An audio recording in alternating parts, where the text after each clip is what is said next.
Hello दोस्तों, welcome in JBL. आज हम बात करेंगे स्वॉलोड स्टार सीजन 1 के पार्ट 6 पे। अब आगे जीएन क्षेत्र के पहले हाई स्कूल के अंदर घंटी तेजी से बजी।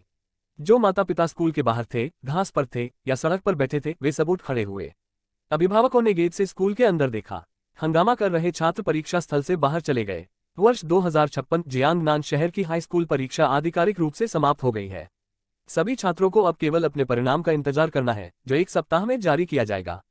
हाओ बाई, एक गंजा अधेड़ उम्र का आदमी जो परिष्कृत लग रहा था, गेट के बाहर खड़ा था, अपने बेटे की ओर मुस्कुरा रहा था।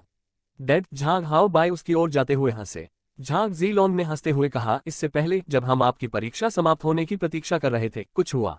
आपके स्कूल का प्रसिद्ध लुओ फैंग छात्र परीक्षा खत्म होने से 1 घंटे पहले परीक्षा हॉल के अंदर बेहोश हो गया। परीक्षा हॉल में बेहोश झांग हाओ बाई ने अपनी आंखें चौड़ी की। डैड, आपका मतलब लुओ फैंग से है? हाँ, उस लुओ फैंग आदमी को एक एम्बुलेंस द्वारा ले जाया गया था। कई लोगों ने इस घटना को घटित होते देखा। झांग जीलोंग ने अपना सिर हिलाया। यदि आप सुने तो आसपास के कई माता पिता अपने बच्चों को इस घटना के बारे में बता रहे हैं। लुओ फैंग बेहोश हो गया।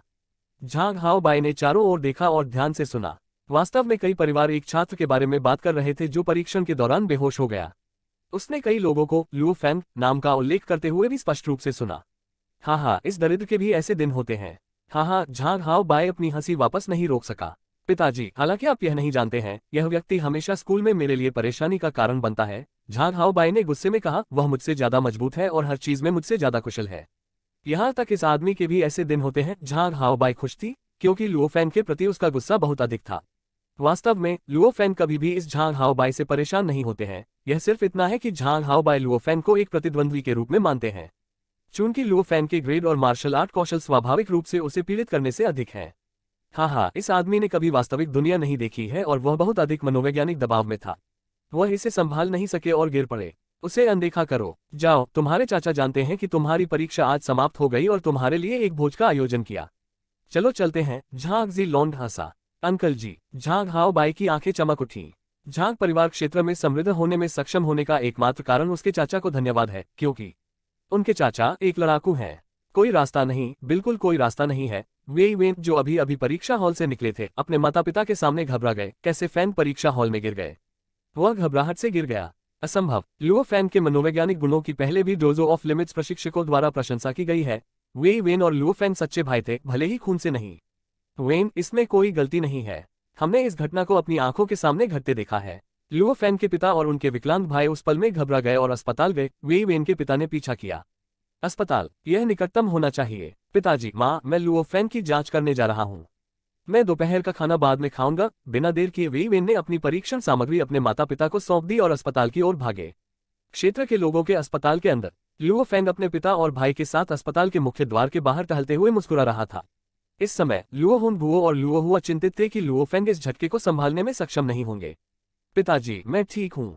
चलो घर चलते हैं और खाते हैं। लुओ फैंग शांत लग रहा था, लेकिन उसका दिल केवल पछतावे से भर गया।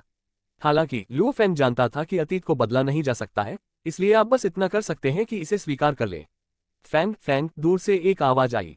लुओ फैंग स्रोत की ओर मुड़ा और उसने देखा कि दूर एक छोटी सी परछाई अस्पताल के मुख्य द्वार की ओर दौड़ रही है। यह उनका अच्छा भाई वी वेन था। उसके पास अभी भी एक उम्मीद की किरण बाकी थी। 16 जून को रात 8 बजे आप फोन या इंटरनेट के जरिए अपना परीक्षा ग्रेड चेक कर सकते हैं और डिवाइडिंग लाइन भी निकल आएगी। 16 जून शाम करीब 7 बजे लुओ फैंग का घर। केवल लुओ फैंग उस कमरे में था जो लुओ फैंग और लुओ हुआ दोनों का था। वह अपने लैपटॉप के सामने बैठा वेब पेज को बार बार रिफ्रेश कर रहा था। परीक्षा परिणाम रात 8 बजे आते हैं, लेकिन आमतौर पर वे इसे थोड़ा पहले जारी करते हैं। मुझे डर है, मैं जियांग नान की नंबर 1 सैन्य अकादमी में प्रवेश नहीं कर सकता। 2 लड़ाके, 557 अंक। विभाजन रेखा 561 अंक है। लुओ फैंग ने एक गहरी सांस ली। केवल 4 अंक। बस इन्हीं 4 बातों की वजह से मैंने सैन्य अकादमी में जाने का मौका गंवा दिया। मुझे विश्वास नहीं हो रहा है कि 12 साल के अध्ययन के कारण ऐसा हुआ।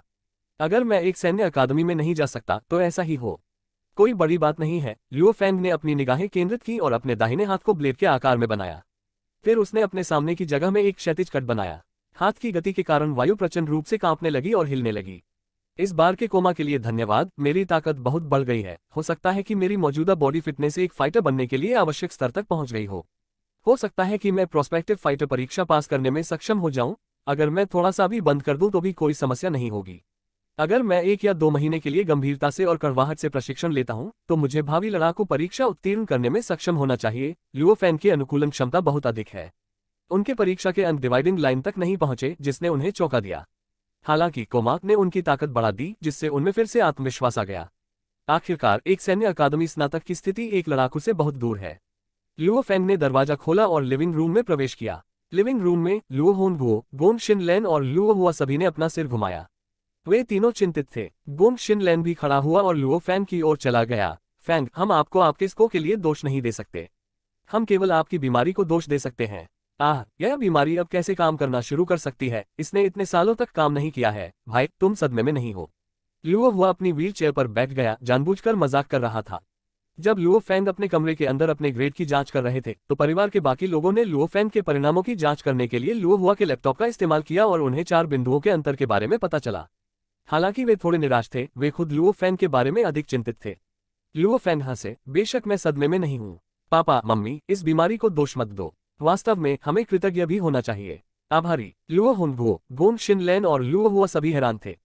हाई स्कूल परीक्षा किसी के जीवन की सबसे महत्वपूर्ण घटनाओं में से एक है। अब जब लुओ फेंग की परीक्षा बीमारी से बर्बाद हो गई थी, तो कोई इसके प्रति कैसे आभारी हो सकता है? डैड, मॉम, हुआ? लुओ फेंग थोड़ा मुस्कुराया। जब मैं छोटा था, मैं 2 कोमा में था और बेहोश हो गया था।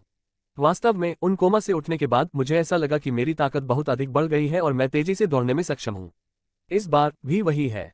मुझे ऐसा लगता है कि मेरा फिटनेस स्तर पहले की तुलना में बहुत अधिक है और मेरा अनुमान है कि मैं संभावित लड़ाकू परीक्षा पास कर सकता हूँ। क्या? लुओ होनगुओ, गोंग शिनलैन और लुओ हुआ ने नजरें मिलाईं। भाई, क्या आप गंभीर हैं? लुओ हुआ पीछे नहीं हट सका। बेशक मैं हूँ। लुओ फेंग थोड़ा मुस्कुराया। प्रोस्पेक्टिव फाइटर परीक्षा पास करने के बाद मैं फाइटर कॉम्बैट परीक्षा के लिए आवेदन कर सकूंगा। मुझे अपनी लड़ाकू क्षमताओं पर पूरा भरोसा है। हो सकता है कि मैं इस साल फाइटर का रैंक भी हासिल कर लूं। लुओ होनगुओ, गोंग शिनलैन और लुओ हुआ इस खबर से हैरान रह गए। एक योद्धा, वह क्या दर्शाता है? यह मानवता के सबसे शक्तिशाली समूह का प्रतिनिधित्व करता है। यह विशेष विशेषाधिकारों और अधिकारों का प्रतिनिधित्व करता है। यह 1 टन धन का प्रतिनिधित्व करता है। यह सामाजिक पदानुक्रम के शीर्ष पर उनका प्रतिनिधित्व करता है और आपके योद्धा बनने के बाद यह आपके परिवार को कई लाभ प्रदान करेगा। यह एक सैन्य अकादमी में एक संभ्रांत छात्र बनने से कहीं बेहतर है। और यहाँ यह सीजन का पार्ट खत्म होता है। Bye bye guys. With next part के लिए सब्सक्राइब से जुड़े और लाइक करें।